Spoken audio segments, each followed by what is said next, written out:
평균 걷는 거리 어느 정도세요? 네, 내돈내산이에요. 네, 믿고 가셔도 됩니다. 그 건강한 몸에 건강한 정신이 깃든다는 말이 있잖아요.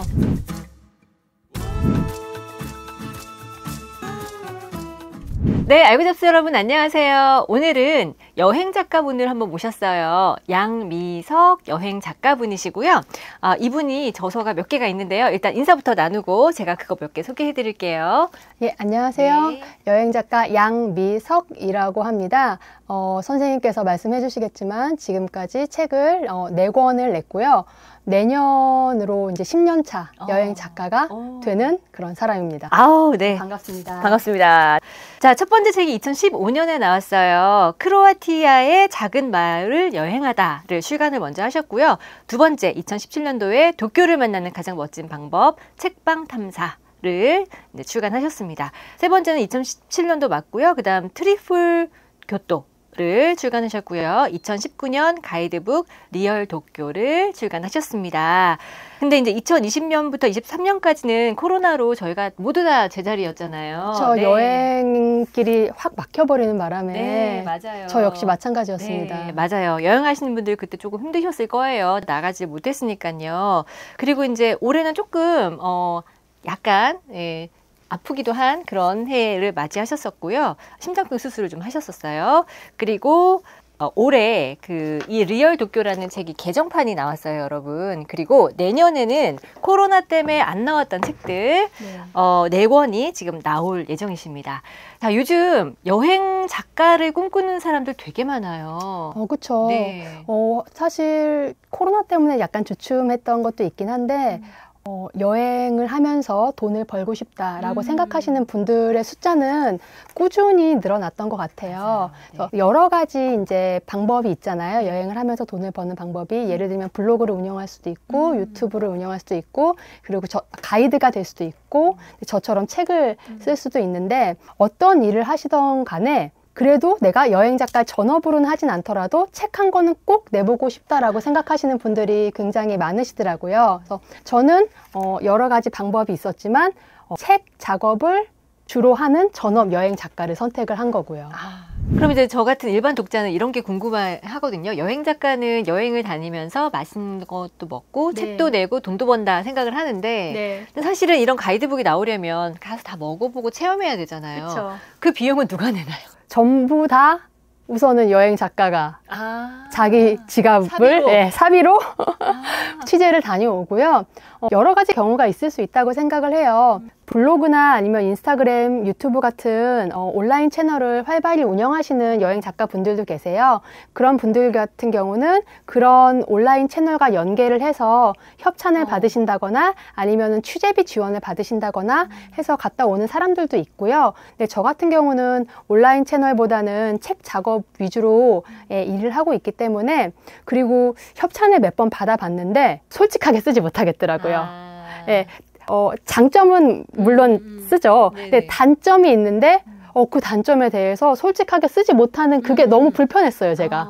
그렇죠. 독자들은 그거 믿고 가는데. 그렇죠. 장점도 단점도 솔직하게 정확하게 써줘야 되는데 그렇게 쓰지 못한다는 게 좀 너무 불편해서 몇 번 협찬을 받아봤지만 협찬은 안 받는 걸로 책 작업을 할 때는. 근데 물론 이제 다른 여러 가지 상황에서 협찬을 받는다면 언제라도 환영이지만 저는 책 작업을 할 때는 협찬을 받지 않습니다. 그러면 이제 리얼 도쿄 같은 경우도 다 내돈내산이네요. 네, 내돈내산이에요.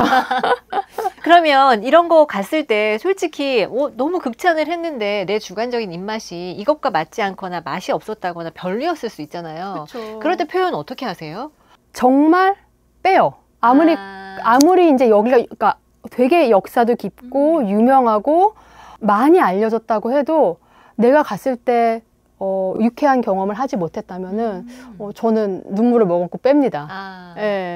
그래서 그거를 조금 불만으로 생각하시는 분들도 계시더라고요. 여기는 이렇게 유명한 데인데 이런 데도 안 들어가 있다. 뭐 이런 식의 후기도 올라오기도 하거든요. 근데 저는 제가 경험했을 때 별로였으면은 아무리 유명한 데라도 책에는 넣지 않으려고 하고 있어요. 그게 필요한 것 같아요. 나랑 안 맞을 수 있는 거잖아요.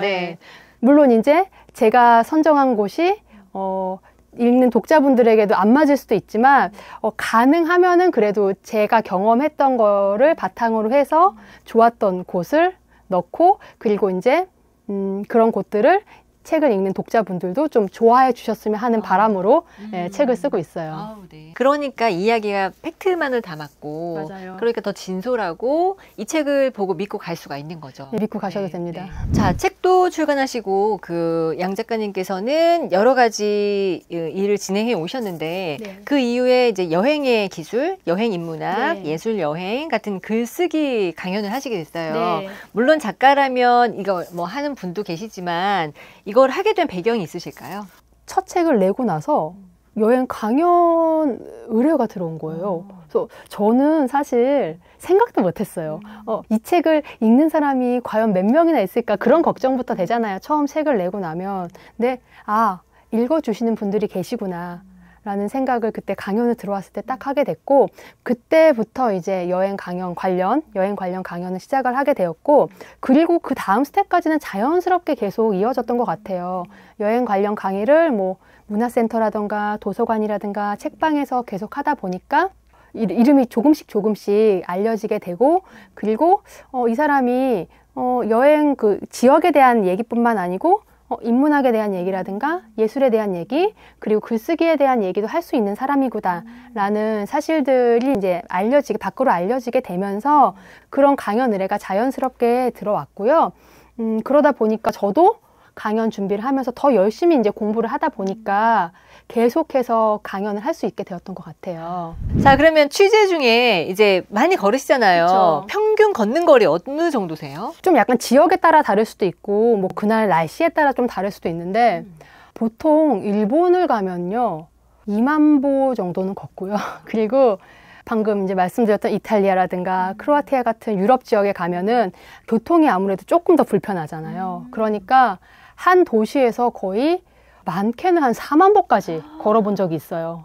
저희가 이제 보통 러닝 같은 거 할 때 10km 정도 뛰어야지 한 16,000, 17,000 막 이 정도란 말이에요. 네. 2만 보면 거의 12km씩 걸은 거네요. 그렇죠. 그리고 지금 유럽이면 4만 보면 한 24km, 25km 정도를 걸으신 건데 사실 제가 이제 사전 인터뷰를 잠깐 해보니까 올해 조금 아프셨어요. 네, 근데 그렇습니다. 네, 심장병 수술을 하셨는데 요거를 이제 어떻게 극복을 하셨을까요? 처음에 이게 건강검진을 통해서 발견을 하게 된 거거든요. 올해 초에. 처음에는 받아들이기가 좀 힘들죠. 왜냐면은 이게 선천성 심장 질환이라고 하는데 왜 내가 잘못한 것도 없는데 이런 병에 걸려야 되지? 왜 나한테만 이런 일이 이렇게 생각을 하게 되잖아요. 치료를 하게 되면서 이게 나뿐만 아니고 생각보다 상당히 많은 사람들이 쉽게 걸리는 병이기도 하고 그리고 치료할 수 있는 방법이 없는 것도 아니고 심장 질환 중에서는 그래도 그나마 경증인 그런 질환이었기 때문에 우선은 올해 여름에 수술을 했어요. 여름에 수술을 했고 수술이 잡혀 있었기 때문에 사실 올해 일을 많이 못했어요. 사실 작년까지가 여행이 많이 막혀 있었고 올해부터 여행길이 열리기 시작하면서 많은 여행 작가분들이 다시 활발하게 활동을 하기 시작을 하셨는데 저는 오히려 지금 아무것도 못하고 있으니까 코로나 당시에 느꼈던 박탈감보다 사실 올해 느꼈던 박탈감이 더 크더라고요. 몸에 그 병을 치료하는 것도 중요했지만 그 박탈감을 느끼지 않고 자격지심을 느끼지 않는 것도 되게 저는 그걸 이겨내는 그것도 되게 중요했거든요. 근데 우선은 수술이 잘 돼서 조금씩 좋아지기 시작해요. 몸도 마음도 좋아지기 시작하더라고요. 그래서 그 건강한 몸에 건강한 정신이 깃든다는 말이 있잖아요. 확실히 이번에 그 일을 겪으면서 이 말이 정말 맞는 말이구나. 틀릴 수도 있지만 저의 경우에는 맞는 말이구나 라는 생각을 하게 됐고 수술을 받고 나서는 한동안은 그러니까 좀 많이 누워 있어야 됐어요. 예, 왜냐면은 이렇게 상처도 좀 빠져야 되고 좀 걷는 것도 불편하고 그랬기 때문에 그래서 많이 누워 있어야 됐고 활동이 조금 자유로워진 후부터는 제가 사실 여행지에서는 엄청 많이 걷는데 한국에서는 많이 안 걷거든요. 예, 여행지에서 다 쏟아붓고 한국에 와서는 집에서 계속 일만 하고 약간 그런 스타일이었는데 한국에서 우리나라에서 내가 가보지 못했던 서울의 이렇게 좋은 데들을 좀 가보면서 많이 걸었어요. 예, 그래서 하루에 한 10,000보씩은 꾸준히 걸으려고 노력을 했고 그렇게 조금씩 이제 걷기부터 시작을 해서 운동을 다시 시작을 해서 얼마 전에 이제 지난주에 도쿄 취재를 다시 다녀왔거든요. 한 열흘 정도 다녀왔는데 여느 때처럼 무사히 잘 취재를 마치고 왔습니다. 네. 그 박탈감이 들었다는 건 너무 이해가 가는 게요. 네. 코로나 때는 사실 모든 사람이 박탈감이 들었으니까 괜찮아요. 맞아요. 나도 그렇고 너도 그렇고 우리 모두 그래. 근데 지금은 혼자 그렇다는 생각이 드니까 네, 아마 맞습니다. 그런 생각이 더 밀려오지 않았을까라는 생각이 듭니다. 여행 작가의 일상은 어떤가요? 불편하거나 힘들지 않으셨어요? 이렇게 긴 여행을 통해서 배운 가장 중요한 인생의 교훈. 유럽인데 이래? 뭐 이런. 네. 네.